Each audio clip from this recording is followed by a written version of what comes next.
Hello friends, welcome back to my channel study art hub. आज मैं आप लोगों के साथ previous year question paper solve कराऊंगी like NET, JRF, TGT, PGT, KVS, NVS, D triple SB and all the grade. Guys, अगर आप लोगों ने मेरा चैनल सब्सक्राइब नहीं किया है so please do subscribe and press the bell icon for more notification. So now start. नाव के आकार की मोहर के साक्ष्य कहाँ से प्राप्त हुए हैं? So right answer is D, Lothal. किस स्थल का त्रिस्तरीय पद्धति पर विभाजन हुआ है? धौलावीरा। मातृ देवी की प्रतिमा किस माध्यम में बनी है? टेराकोटा, मदर गॉडेस बोलते हैं इन्हें।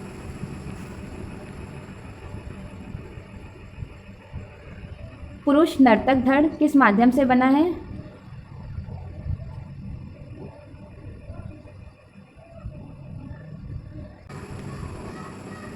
Grey limestone. तांबे गलाने का कारखाना कहाँ से प्राप्त हुआ है?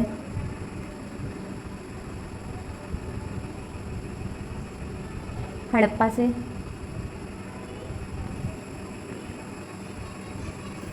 सिंधु सभ्यता से प्राप्त मोहरें सर्वश्रेष्ठ कौन सी है? कुक्कुट वाले मतलब कुबड़दार बैल से कुक्कुट वाले बैल बोलते हैं, सबसे सर्वश्रेष्ठ बनाई गई है सिंधु सभ्यता में। लास्ट जर्नी नामक चित्र किस कलाकार के द्वारा बनाया गया है? Abanindranath Tagore was the founder of Bengal school और वॉश टेक्निक का स्टार्टिंग भी इन्होंने ही किया था। न्याय दर्शन के प्रवर्तक हैं? न्याय के गौतमी हैं। चित्रलक्षण के लेखक कौन हैं? चित्रलक्षण के हैं नग्नजीत भैजीत। ये तिब्बत में मतलब लामा तारानाथ हैं, तिब्बती।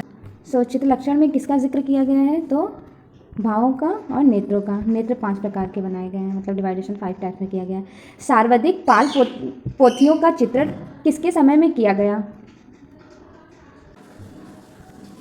Right answer is B, Mahipal. और पाल शैली के फाउंडर के बारे में बात कर लेते हैं तो वो हैं गोपाल। और देवपाल के समय में सबसे ज़्यादा पेंटिंग और स्कल्पचर पे काम हुआ है। और धर्मपाल के समय में आर्किटेक्चर पर, मतलब मूर्तिकला पर, स्थापत्य कला पर धर्मपाल के समय में। नेक्स्ट है, पाल शैली को पूर्वी या नाग शैली नाम किसने दिया? Right answer is B, Lama Taranath ने। और हेलन रूबिनो ने क्या नाम दिया? बिहार शैली, पाल शैली को। उदांतपुरी बौद्ध मठ किसने बनवाया? उदांतपुरी बौद्ध मठ बनाए हैं देवपाल, पाल शैली का है बौद्ध मठ। राज तरंगिणी के लेखक हैं? चलो राइट आंसर होगा। एशिया की सबसे प्राचीन नाट्यशाला है तो कौन सी नाट्यशाला है? सीता बोगरा।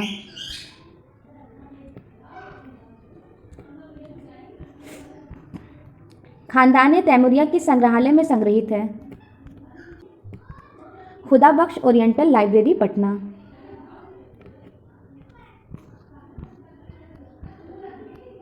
गौतम बुद्ध को किस नदी के किनारे ज्ञान की प्राप्ति हुई थी? कौन सा रिवर है? निरंजना नदी। लाइट ऑफ एशिया के लेखक कौन हैं? Irwin Arnold.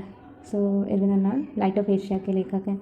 और लाइट ऑफ एशिया किसके ऊपर लिखी गई? तो ये बुद्ध की मतलब जीवनी है लाइट ऑफ एशिया। श्रृंगार करती राजकुमारी अजंता की किस नंबर की गुफा में है?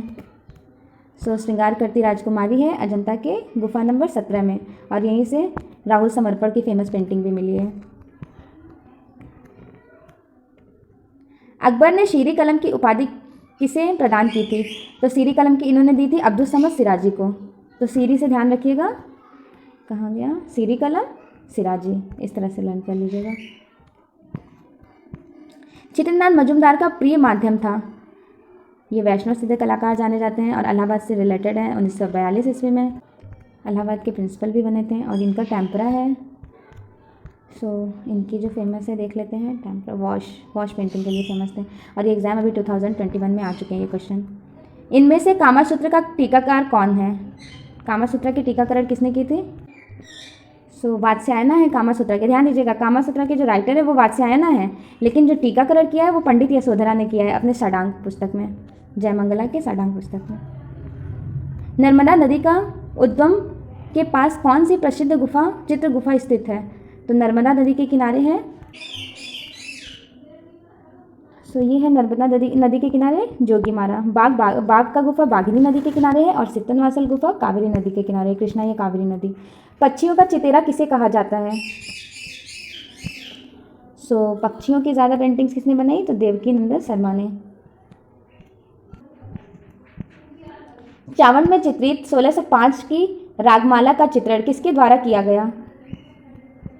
तो ये चावंड में चित्रित रागमाला की बात हो रही है, तो राइट आंसर इज बी, निशारदीन।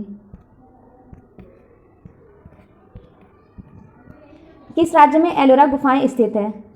तो ये महाराष्ट्र के औरंगाबाद में है। टोटल यहाँ पर 34 केव्स हैं और यहाँ पे तीनों मतलब संगम कहा जाता है, बौद्ध, जैन और हिंदू धर्म से रिलेटेड यहाँ पे केव्स हैं तीनों धर्मों से। दीवाने हाफिज़ का चित्रण कहाँ हुआ? तो दीवाने हाफिज़ का चित्रण हुआ है गोलकुंडा में। कब? 1910 से 20 इसका टाइम ड्यूरेशन है।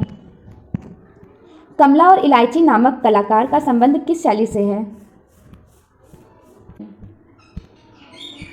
सो ये नाथद्वार की हैं। नाथद्वार के कुछ फेमस आर्टिस्ट हैं लाइक चतुर्भुज नारायण, यहाँ के फेमस आर्टिस्ट हैं। और नाथद्वार फेमस क्यों है? तो ये पोर्टल ऑफ गॉड के लिए। नेशनल इंस्टीट्यूट ऑफ डिज़ाइन किस शहर में स्थित है? तो ये है अहमदाबाद में। और जे स्वामीनाथन यहाँ पे प्राचार्य बने, मतलब एज ए टीचर्स यहाँ पे पढ़ाए हैं वो। कर्नल टाट की सवारी नामक चित्र किस शैली की है? तो कर्नल टाट की सवारी है। So right answer is A, Deogarh की। अब बनाई किसने है? तो बख्ता ने, आर्टिस्ट बख्ता। यहाँ के आर्टिस्ट हैं ना बख्ता, कमला, चौखा, बैजनाथ, हरचंद नंगा, ये सारे यहाँ के फेमस आर्टिस्ट हैं। भारतीय फिल्म एंड टेलीविज़न संस्थान किस संस्थापना कहाँ हुई थी? मतलब ये कह रहा है कि भारतीय फिल्म एवं टेलीविज़न संस्थान की स्थापना कहाँ हुई थी? तो ये पुणे में हुई थी। पुणे में कब हुई है? 1961 में। भारत कला भवन की स्थापना कब हुई थी? तो भारत कला भवन कहाँ पर है? भारत कला भवन है बनारस में। सो राइट आंसर इज बी। और खोज मतलब ये संस्थापक कौन है? तो वो हैं राय कृष्णा दास। और एक इम्पॉर्टेंट क्वेश्चन यहाँ पे मैं आपका क्लियर कर देती हूँ, एग्जाम्स में ये तीनों आते हैं। 1982 ईस्वी में किसकी स्थापना हुई थी? तो भारत भवन की। भारत भवन भोपाल में है। और भारत कला भवन, तो भारत कला भवन है बनारस में। और 1919 में किसकी स्थापना हुई थी? कला भवन का। कला भवन कहाँ है? शांति निकेतन में। ये तीनों क्वेश्चन बहुत इंपॉर्टेंट है, काफ़ी बार रिपीट हो चुके हैं, तो प्लीज़ इसे लर्न कर लीजिएगा अच्छे से। प्रसिद्ध लोक चित्रकारी मांडना किस देश से संबंधित है? सो मांडना फेमस है, राजस्थान की लोक कला है। अपने कमल जैसे आकार के लिए प्रसिद्ध बहाई मंदिर भारत के किस नगर में स्थित है? तो ये बहाई मंदिर नाम दे दिया है प्योर हिंदी में। तो वैसे तो सभी जानते हैं इस फेमस टेम्पल को। ये फेमस टेम्पल कौन सा टेम्पल है? अब गेस कर लीजिए कौन सा है। सो ये फेमस टेम्पल है लोटस टेम्पल, जो दिल्ली में है। अशोककालीन शिलालेखों को पढ़ने का प्रथम सफलता किसे प्राप्त है? तो पहली बार अशोककालीन स्तंभ पर जो लिखा हुआ है अभिलेख, शिलालेख पढ़ने का श्रेय जाता है जेम्स प्रिंसेस को।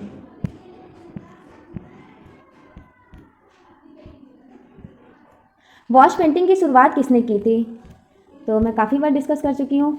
फाउंडर ऑफ बंगाल स्कूल हैं, तो ये हैं अवनींद्रनाथ टैगोर।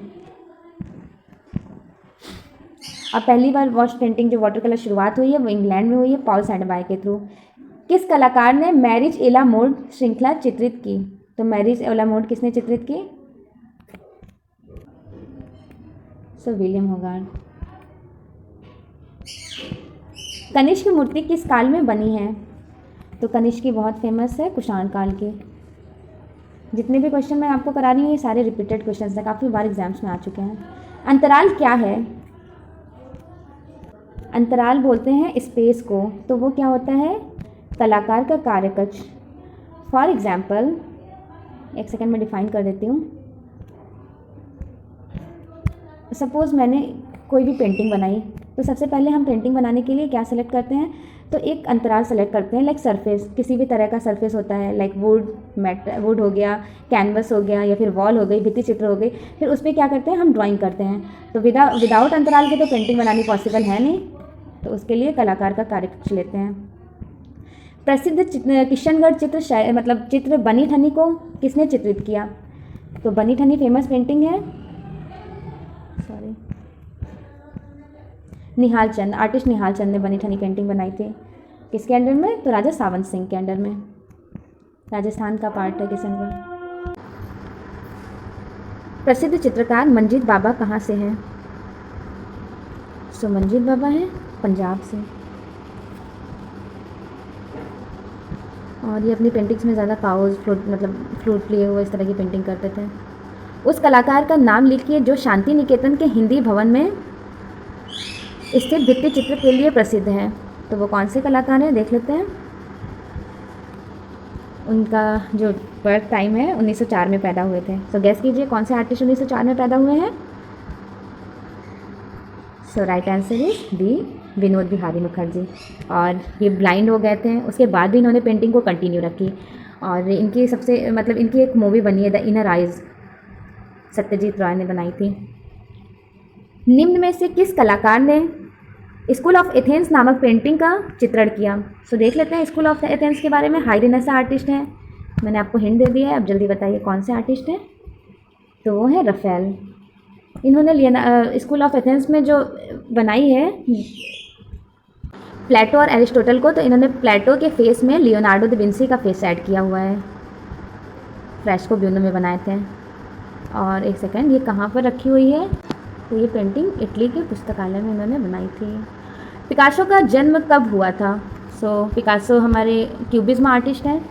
तो क्यूबिज्म आर्टिस्ट 1907 में ग्रुप चला था ना, 1907 में, 1907 से 1925 तक चला है क्यूबिज्म, जिसे घनवाद बोलते हैं। और दो फेमस आर्टिस्ट हैं, George Barack and Pablo Picasso. Pablo Picasso Spanish थे, 1881 में पैदा हुए थे।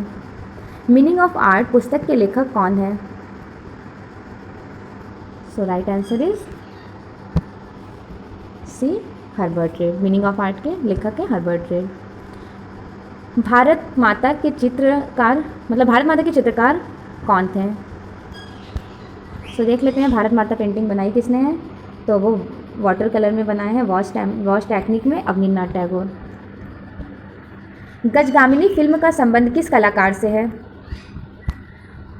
तो गजगामिनी के लिए फेमस आर्टिस्ट है एम.एफ. हुसैन, इनकी मूवी है, इन्होंने मूवी बनाई है। पैग ग्रुप के आर्टिस्ट हैं ये, और अपने पेंटिंग्स में घोड़े का यूज़ बहुत ज़्यादा किए हैं, हॉर्स का। सेकंड में ही थर्ड में कि सैनिक कार्यवाही नामक चित्र किस चित्रकार के द्वारा बनाया गया? तो थर्ड में और सेकंड में यूरोप के आर्टिस्ट हैं जिन्होंने अपनी पेंटिंग में कुछ ऐसा हॉरिबल टाइप मरे डेड टाइप का पेंटिंग बनाया है। तो वो थे फेमस आर्टिस्ट फ्रांसिस डी गोया। निम्न में से कौन ललित कला एकेडमी का पब्लिकेशन है? सो ये पत्रिका के बारे में बात हो रही है। ललित कला एकेडमी का पब्लिकेशन है समकालीन कला। हंस भी इटली से निकलती है। कला के तत्वों की संख्या कितनी है? तो यहाँ कला के तत्वों के बारे में बात कर लेते हैं, कितनी है। तो टोटल, जिसे एलिमेंट्स ऑफ आर्ट्स कहते हैं, तो टोटल है 4, सॉरी टोटल 6 है, गलती से मुझसे 4 टिक हो गया। हाँ, तो इजली मैं सॉल्व करा देती हूँ। फंडामेंटल्स ऑफ आर्ट के 2 पार्ट्स होते हैं, एक हमारा होता है एलिमेंट्स ऑफ आर्ट और दूसरा principle of art. So elements of art के टोटल 6 पार्ट होते हैं और प्रिंसिपल ऑफ आर्ट्स के भी 6 पार्ट होते हैं। इनके पार्ट्स हैं line, colour, texture, shape and space. और प्रिंसिपल ऑफ आर्ट के unity, harmony, balance, emphasis and rhythm. बहुत आसानी से एक बार और आप लोगों को समझा देते हैं। सबसे पहले हम क्या करते हैं, एक आर्टिस्ट कलाकार क्या करता है, एक पेंटिंग के लिए सरफेस लेता है, तो स्पेस लेता है, ठीक है। स्पेस लेने के बाद उसके ऊपर सबसे पहले हमने क्या लिया, एक स्पेस लिया, एक एरिया सेलेक्ट किए। स्पेस लेने के बाद हम इस पर लाइन ड्राइंग करेंगे, किसी भी तरह का लाइन ड्राइंग कर लिए। लाइक हमने माउंटेन बना लिया, ट्रीज बना ली, रिवर में शिप बना लिए, इस तरह से। सबसे पहले हमने क्या किया, लाइन ड्राइंग की। लाइन ड्राइंग करने के बाद अब हम क्या करेंगे, कलर एप्लीकेशन करेंगे। कलर कहीं कहीं पे अलग अलग से अप्लाई करेंगे, लाइक कहीं पे कुछ कलर, कहीं पे कुछ। तो हमने क्या किया, कलर्स फिल किया, लाइन बनाया, फिर कलर अप्लाई की। कलर अप्लाई करने के बाद एक शेप क्रिएट हुआ, लाइन कलर शेप क्रिएट हो गया। शेप क्रिएट करने के बाद हमें एक टेक्सचर दिखाई देता है, जिसे पोत कहते हैं, कि उसका टेक्सचर कैसा है। फिर एक स्पेस लेने के बाद ये सारे हमने प्रोसेस को कंप्लीट किया है। और जब हमारी पेंटिंग ऑल्दो कंप्लीट हो जाती है तो वो फॉर्म में कन्वर्ट हो जाती है, 2 डायमेंशनल फॉर्म में। तो पेंटिंग बेसिकली 2 डायमेंशनल होता है। इतनी अच्छी पेंटिंग मैं यहाँ बना नहीं पाई हूँ, क्योंकि बस ये ड्रॉ करके दिखाना था। तो बस आप समझ जाए, यही बहुत है एग्ज़ाम के लिए, कि फंडामेंटल्स के 6 पार्ट्स होते हैं टोटल। भारत का प्रथम अमूर्त कलाकार कौन है। सो मैं ये बस रिवीजन करा रही हूँ, क्योंकि आप लोगों की आई होप प्रिपरेशन बहुत अच्छी होगी।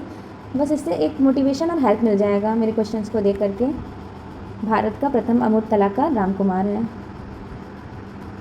Thanks for watching my video, and please video अच्छी लगी तो do subscribe and press the bell icon.